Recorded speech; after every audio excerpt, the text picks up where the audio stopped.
बिस्मिल्लाहिर्रहमानिर्रहीम। ख़वातीनो हज़रात, आपकी मैं मेरे बहनों और भाइयों इसलिए नहीं कह पाया हूँ कि यहाँ पर मेरी ज़ौजा मुहतरमा बैठी हुई है, तो इसीलिए लेडीज़ एंड जेंटलमैन, आप लोगों की तशरीफ़ आवरी का मैं बेहद मशकूर हूँ।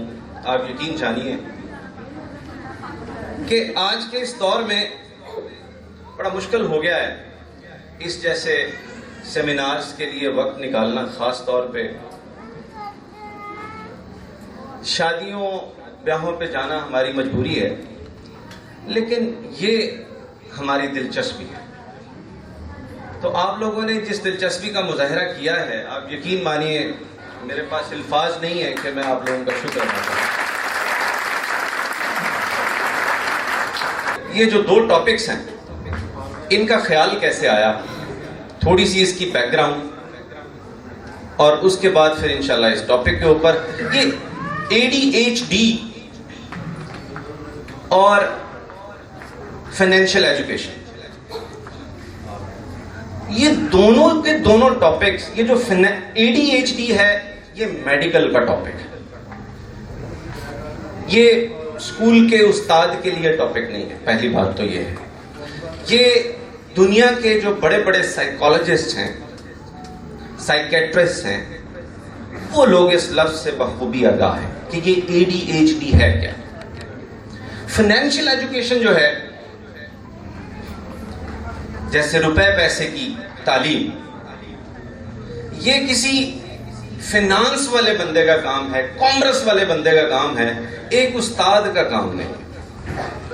लेकिन मैं ये समझता हूं कि वो उस्ताद नहीं है जो एक ही वक्त में doctor, engineer, scientist, philosopher, poet और स्पीकर और साइकेट्रिस्ट अगर नहीं है तो वो उस्ताद कहलाने का हकदार है मेरे हिसाब से।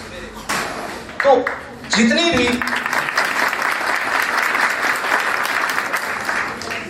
भी उस्ताद कराम है, मेरी उनसे ये मुद्दबाना रिक्वेस्ट है कि वो अपने आप को एक्सप्लोर करें, थोड़ा सा अपने आप को वर्सटाइल करें, एक ही फील्ड में अपनी जिंदगी को मत खपाएं। ADHD जो है, इसका दूसरा नाम ADD भी है, तीसरा नाम FASD भी है, चौथा नाम प्रिवेसिव डेवलपमेंट डिसऑर्डर भी है, और इसका पांचवा नाम कंडक्ट डिसऑर्डर। 5 नाम है बीमारी एक। इसे हम attention, A stands for attention, D stands for deficit, तर्जुमा दसांगा, फिक्र ना करो। D stands for deficit, H stands for hyperactivity, and then D stands for disorder.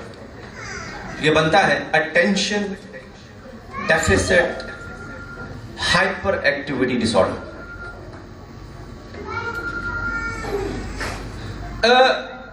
पहले इसकी मिसाल दे दूंगा, फिर इसका मानी भी समझ आ जाएगा।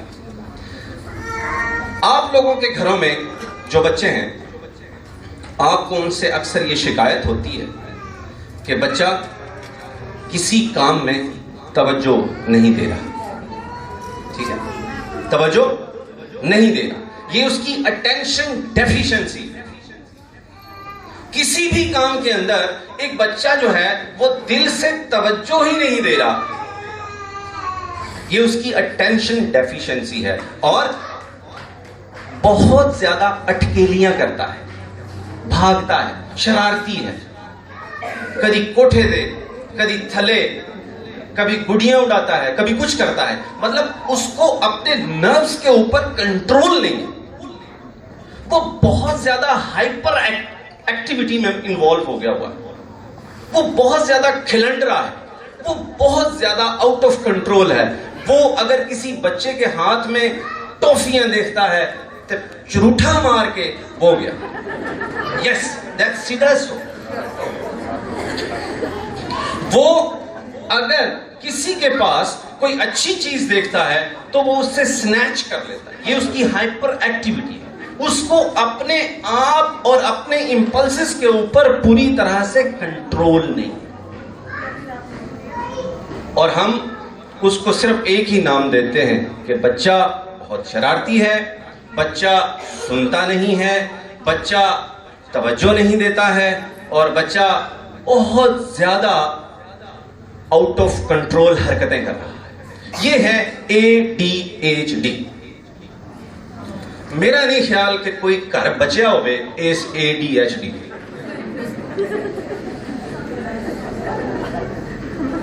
फाइन। 2014 में टोरंटो के अंदर एक स्कूल में पुलिस आई। 9 साल के एक बच्चे को उस पुलिस ने आके हथकड़ी लगाई और उसे साथ ले गई।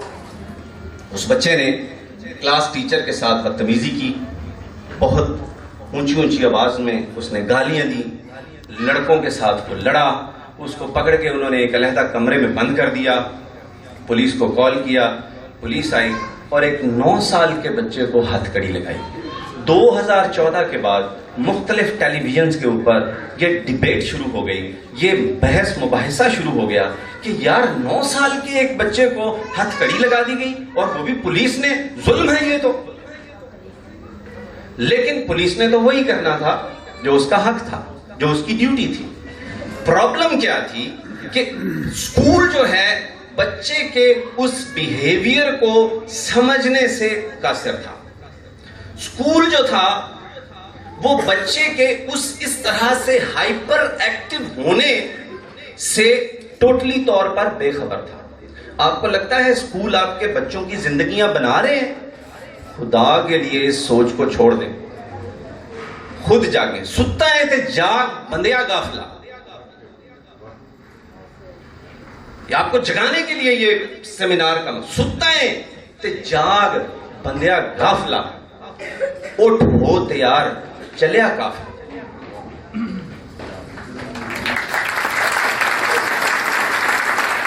अगर आप ये समझ रहे हैं कि आपके बच्चे की तालीम और तरबियत और उसके इखलाक की तरबियत आजकल के स्कूलों में हो रही है,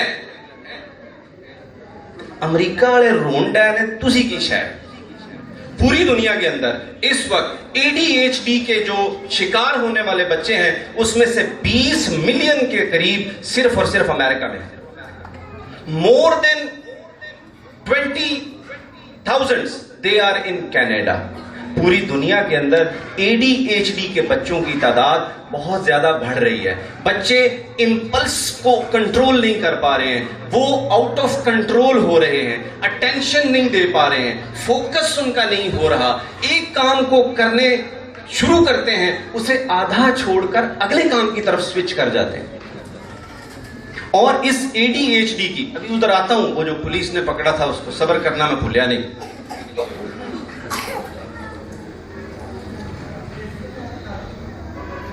इसमें होता क्या है? ADHD के अंदर इंटरप्टिंग बिहेवियर के अंदर इंटरप्टिंग आती है, यानी बच्चा दखल अंदाजी कर रहा होता है, दूसरों के कामों में दखल अंदाजी कर रहा है। फिर ये अगर इसकी बारी थोड़ी देर से आए, खेल रहा हो, तो ये ट्रबल महसूस करना शुरू कर देता है, ये हिलेरियस हो जाता है।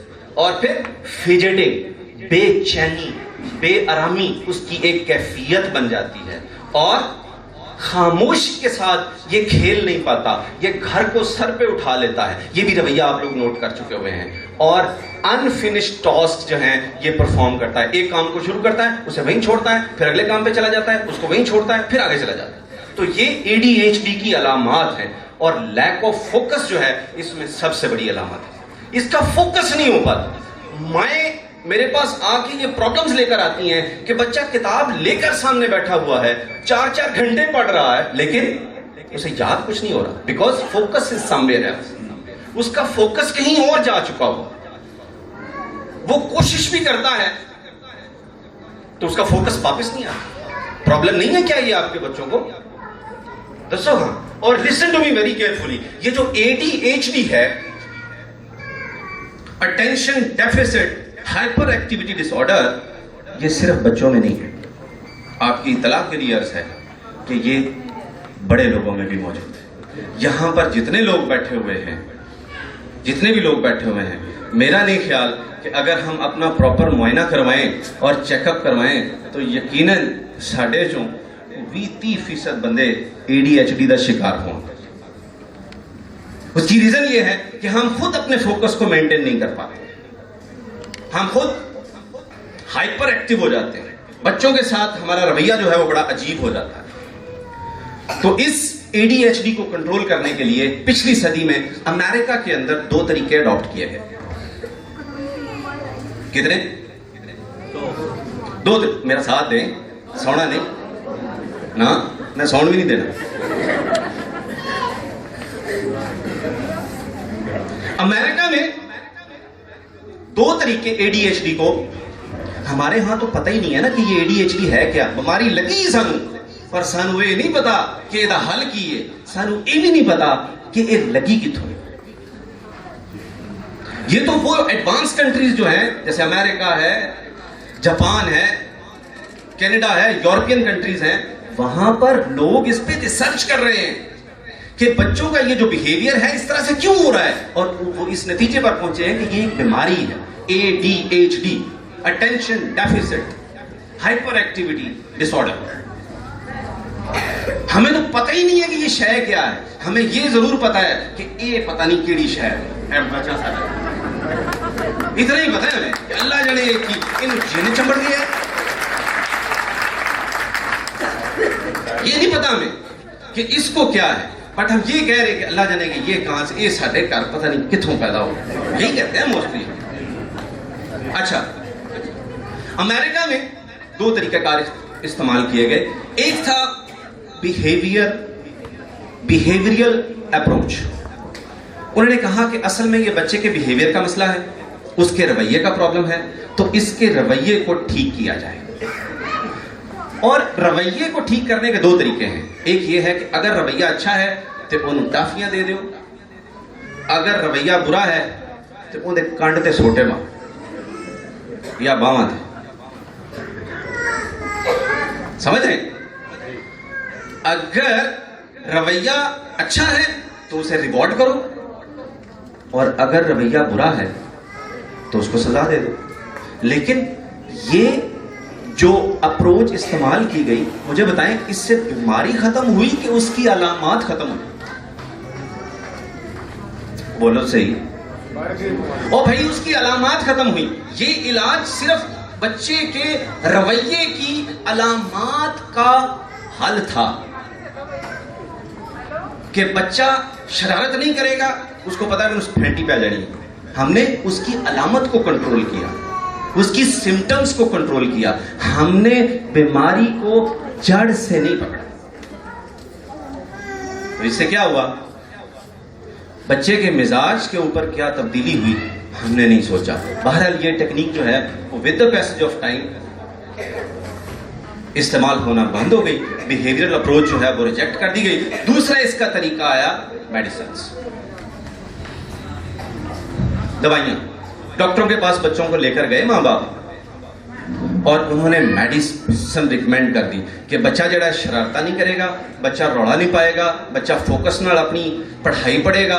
तो उन्होंने एंटी साइकेटिक मेडिसिन देना शुरू कर दी। लेकिन वो बच्चे नफ्सियाती मरीज तो नहीं थे, वो तो बिहेवियर का मसला था उनका। नफ्सियाती मरीज होना और चीज है, नफ्सियाती मरीज और होना है। आपका जो रवैया है जिसके ऊपर आपका कंट्रोल नहीं है वो टोटली और चीज है। तो बिहेवियर को ठीक करने के लिए उन्होंने दवाइयां देना शुरू कर दी।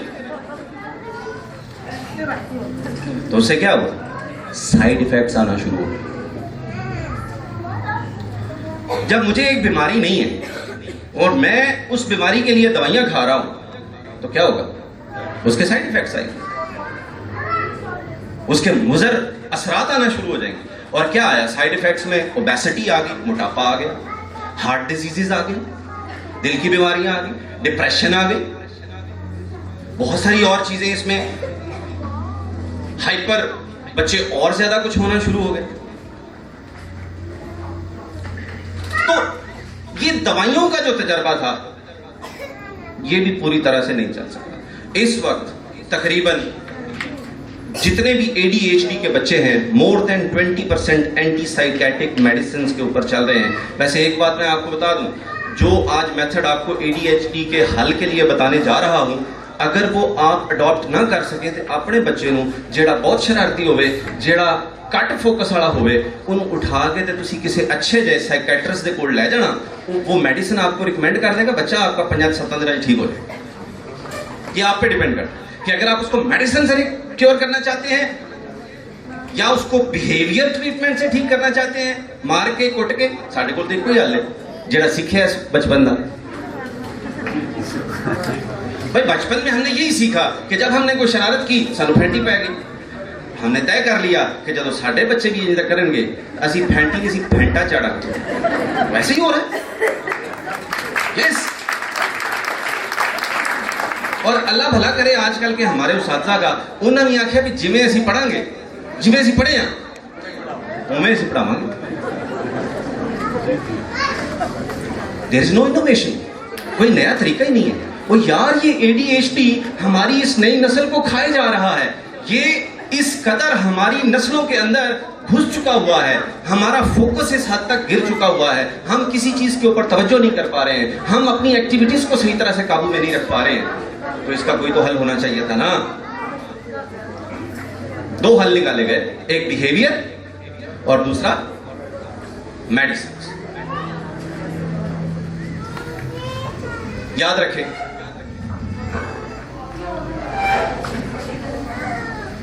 गलत बिहेवियर या बुरा रवैया ये बीमारी नहीं है। मेडिसिन होती है बीमारी के लिए।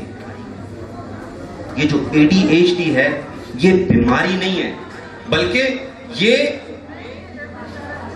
बच्चे का किसी अंदरूनी गहरे मसले का इजहार है। बच्चे को अंदरून के अंदर कोई ऐसा प्रॉब्लम आ गया है जिसका वो इजहार नहीं कर पा रहा। आप देखते होंगे अक्सर कि जब आप कभी उदास होते हैं, आपसे कोई बात करे तो आप सीधे मुंह बात नहीं करते। हालांकि जो बात करने वाला आपके साथ बंदा होता है वो ठीक होता है, वो एकदम से कहता है यार तुम्हें मसला क्या है, तुम्हें कोई प्रॉब्लम है। मतलब उसको कोई प्रॉब्लम इंटरनली होती है जिसकी बुनियाद पर वो उसका इजहार नहीं कर पा रहा होता। आप बड़े हैं, आप उसका इजहार कर सकते हैं, लेकिन छोटे बच्चे उसका इजहार नहीं कर पाते, वो ट्यून आउट हो जाते हैं।